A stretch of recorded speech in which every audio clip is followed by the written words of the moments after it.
IDF ने बयान जारी करके हिजबुल्लाह के चीफ एक अन्य कमांडर के साथ मारा गया, अब दुनिया को नहीं डरा पाएगा नसरुल्लाह।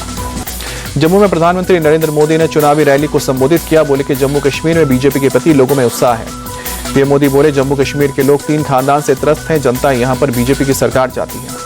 पीएम मोदी ने कहा कि जम्मू कश्मीर के लोग आतंकवाद और अलगाववाद नहीं चाहते, यहां के लोग शांति और अमन चाहते हैं। मोदी बोले, पहले 2 चरणों में बीजेपी के पक्ष में जबरदस्त वोटिंग हुई, पहली बार जम्मू कश्मीर में लोगों की इच्छा वाली सरकार बनने जा रही है। जम्मू में पीएम ने कहा कि पूरे जम्मू में एक ही नारा गूंज रहा है, जम्मू की यही पुकार आ रही है, बीजेपी की सरकार। पीएम ने कहा कि जम्मू के साथ दशकों से भेदभाव हुआ है, बीजेपी दशकों के भेदभाव को दूर करेगी।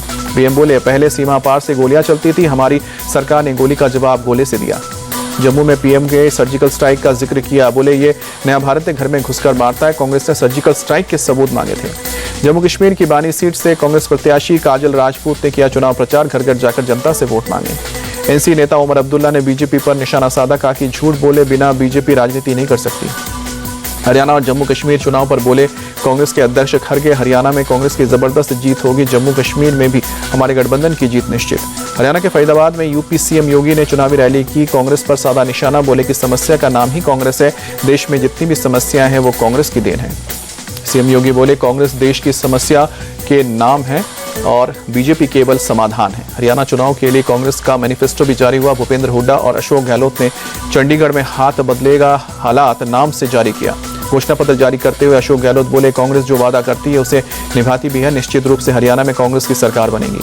कांग्रेस ने हरियाणा में पुरानी पेंशन स्कीम बहाल करने का भी वादा किया, महिलाओं को हर महीने 2000 रुपए देने और 25 लाख तक की फ्री इलाज का भी वादा। हरियाणा के पूर्व सीएम भूपेंद्र हुड्डा बोले, हरियाणा में कांग्रेस पार्टी को हमारी जन समर्थन मिल रहा है, जनता ने कांग्रेस की सरकार बनाने का मन बनाया है। एमसीडी की स्टैंडिंग कमेटी के सदस्य के चुनाव पर बोली दिल्ली की सीएम आतिशी, कहा कि देश संविधान और संविधान के अनुसार बनाए गए कानून से चलता है। सीएम आतिशी बोली, बीजेपी लगातार संविधान की धज्जियां उड़ा रही है, कल गैर कानूनी चुनाव हुए उसमें एलजी और बीजेपी ने लोकतंत्र की धज्जियां उड़ाई हैं। जम्मू कश्मीर के कुलगाम में सुरक्षा बलों की आतंकियों से मुठभेड़, इलाके में 2-3 आतंकियों के घिरे होने की खबर, सेना ने 4 जवान और 1 पुलिसकर्मी घायल। शिमला में देवभूमि संघर्ष समिति की ओर से विरोध प्रदर्शन, संजौली मस्जिद विवाद को लेकर सड़कों पर उतरे लोग। दिल्ली के शाही ईदगाह के पास निर्माण कार्य फिर शुरू, डीडीए पार्क में लगनी है रानी लक्ष्मीबाई की प्रतिमा। जुम्मे की नमाज के चलते कल रोक दिया गया था काम, एमसीडी ने आज फिर से मूर्ति शिफ्ट करने का काम शुरू किया। तेजस्वी यादव के ट्वीट पर बोले, बिहार के मंत्री मंगल पांडे, वे ट्वीट करने के अलावा क्या करते हैं, उन्हें बिहार से कोई लेना देना नहीं, वो विकास से चिढ़ते हैं।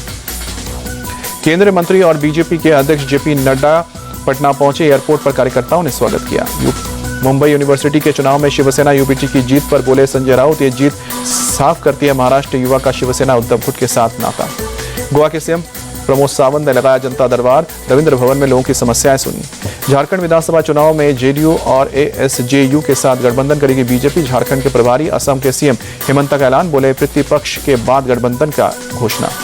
झारखंड में केंद्रीय मंत्री शिवराज सिंह चौहान का ऐलान, बीजेपी की सरकार आई तो महिलाओं को हर महीने 2000 रुपए मिलेंगे। कांग्रेस महासचिव केसी वेणुगोपाल से मुलाकात पर बोले हिमाचल के मंत्री विक्रमादित्य सिंह, केसी वेणुगोपाल के साथ चर्चा सार्थक रही, नेम प्लेट विवाद समेत कई मुद्दों पर बात हुई। इस्तीफे की खबरों पर बोले विक्रमादित्य सिंह, ये चंदू खाने की खबरें हैं, इन खबरों पर प्रतिक्रिया देने से की जरूरत नहीं। नेम प्लेट विवाद के बीच हिमाचल कांग्रेस अध्यक्ष प्रतिभा सिंह का बयान, बोली हम पार्टी आलाकमान के आदेशों को पालन करते हैं, कुछ तत्व बेवजह मुद्दा उठाते हैं। यूपी में होटल ढाबा के बाद अब बैंड बाजों के नाम पर आपत्ति, यूपी सरकार की शिक्षा मंत्री गुलाब देवी ने बैंड बाजे पर हिंदू नामों को लेकर जताई आपत्ति। शिक्षा मंत्री ने एक कार्यक्रम के दौरान कहा कि बिजनेस चलाने के लिए दूसरे धर्म के नाम का सहारा लेना गलत है, किसी भी जाति या धर्म के लोगों को अपने धर्म और जाति के हिसाब से ही दुकानों का नाम रखना चाहिए। मुंबई के वक्फ संशोधन बिल को लेकर हुई जेपीसी बैठक, हाथापाई, पुलिस ने बीएनएस की धारा 196, 115(2) समेत कई धाराओं में केस दर्ज किया।